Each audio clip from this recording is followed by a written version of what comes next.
मेरे पति के देहांत के बाद मैं अपने इकलौते बेटे के यहाँ रहती थी। मेरी बहू का एक अलग ही रूप मुझे देखने को मिला, साथ ही बेटे का भी। दोनों के मन में क्या है मैं अच्छे से जानती हूँ। वो चाहते हैं कि मैं वृद्ध आश्रम चली जाऊं। उनके जाने के बाद मुझे यह सब देखना और सुनना पड़ेगा, इसका मुझे अंदाजा भी नहीं था।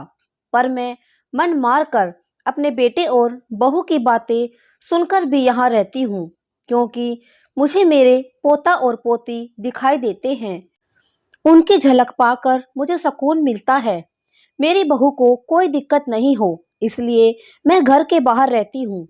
बेटे ने थोड़ी मेहरबानी की है तो ऊपर टीन की चादर लगवा दी है। समय समय पर थोड़ा राशन दे देता है तो मैं अपना खाना बनाकर खा लेती हूँ। मैंने अपने बेटे को कह दिया है कि मेरी वजह से उन दोनों को कोई प्रॉब्लम नहीं होगी। बस मुझे यहीं रहने दे, इसी घर में मुझे मर जाने दे। मैं यही चाहती हूँ। मैं अपने आप को खुशकिस्मत समझती हूँ कि मेरे बेटे और बहू कम से कम मेरे लिए इतना तो कर रहे हैं। मेरा बेटा सुबह 9 बजे नौकरी जाता है और बच्चे भी उसी समय स्कूल जाते हैं। फिर शाम को 6 बजे मेरा बेटा वापस आता है। बच्चे 3 बजे आते हैं। उन्हें आते जाते निकलते देख मुझे बड़ा सुकून मिलता है। मेरे पति के दोस्त थे, उनकी पत्नी का भी स्वर्गवास हो गया है। उस समय वो हमारे घर पर आया करते थे। उनसे हमारे अच्छे रिश्ते थे। उनका घर हमारे घर से थोड़ी दूरी पर था। पैरों में समस्या हो गई थी, ठीक से चल भी नहीं पाते थे। वो बड़े दिनों बाद मेरे यहाँ आए। मुझे उन्हें देखकर अच्छा लगा। उनका हाल भी मेरी तरह ही था। बच्चे अब उनसे भी परेशान थे। आकर मेरे पास अपना दुखड़ा रोते थे और उन दिनों को याद करते थे। बुढ़ापा हम जैसों को बहुत रुलाता है। उनकी पत्नी का स्वर्गवास हो गया था और उन्हें चलने उठने में समस्या थी, इसलिए वो तो अपना खाना भी नहीं बना पाते थे। मेरे पास आए तो मैं समझ गई कि यह इतनी मुसीबत में चलकर पुराने दोस्तों के यहाँ चाय और खाने की चाह में ही जाते होंगे। उनकी भी अपनी मजबूरी थी। वो आए तो मैंने उनके लिए खाना बनाया और उन्हें खिलाया।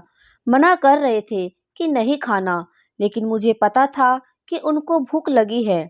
मेरी बहू ने मुझे और उन्हें खाना खाते देख लिया। वो कुछ ना बोली। ऐसे ही वो यहाँ 2-3 बार आए।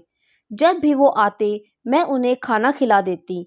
फिर उनके जाने के बाद जब मेरा बेटा आया तो बहू कहती कि तुम्हारी माँ कितनी बेशर्म है, पता नहीं किस किस को आजकल बुलाकर खाना खिला रही है।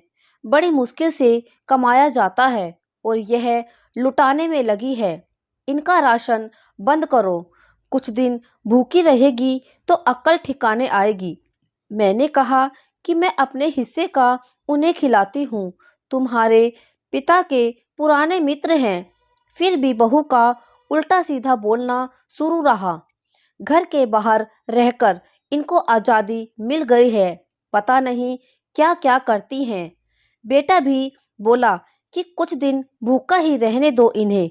मुझे मेरे बेटे ने घर के पीछे सीढ़ी के पास ले जाकर बिठा दिया कि कहा कि अब यहीं बैठो। मेरे तो अब आंसू भी सूख गए थे। अगले दिन मुझे खाना नहीं मिला। मेरे टीन के उस छोटे से कमरे को बहू ने तोड़ दिया। एक दिन पूरा भूखा रहने के बाद मैंने सोचा कि मैं गलत कर रही हूँ।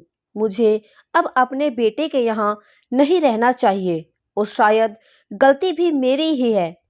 मेरी ही परवरिश में कोई कमी रह गई है, तभी तो यह परिणाम आया। अगली सुबह मैंने अपने बेटे को कहा कि मुझे वृद्ध आश्रम छोड़ आए। अब मैं तुम दोनों को ज्यादा परेशान नहीं करना चाहती। बहू ने कहा कि एक दिन भूखी रही तो अकल ठिकाने आ गई ना। बेटे के चेहरे पर अजीब सी खुशी थी। जल्दी से तैयार हो गया मुझे छोड़ने के लिए। बहू कह रही थी कि आज की छुट्टी ले लो, यहीं आस-पास मत छोड़ आना, कहीं 3 दिन में वापिस आए।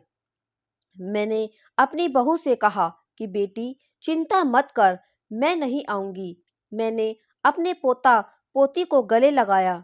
मुझे पता था कि अब उनसे मिलना नहीं हो पाएगा। बेटे को भी चाहती थी कि एक बार जी भर के गला लगा लूं, लेकिन वो बोला चलो जल्दी करो। मैंने बहू को कहा कि बेटी अपना ध्यान रखना, मेरा बेटा मुझे छोड़ आया। वहां आकर मैंने देखा कि मेरी तरह कई हैं, थोड़े दिन उदास रहते हैं, फिर सच को स्वीकार कर लेते हैं। मैं अब यहाँ खुश हूँ, कुछ काम भी करती हूँ। मैं चाहती हूँ कि ऐसा कहूँ कि ऐसा किसी के साथ ना हो, लेकिन ऐसा कब किसके साथ हो जाए कोई बता नहीं सकता। लेकिन माँ बाप को ऐसे समय के लिए भी तैयार रहना चाहिए।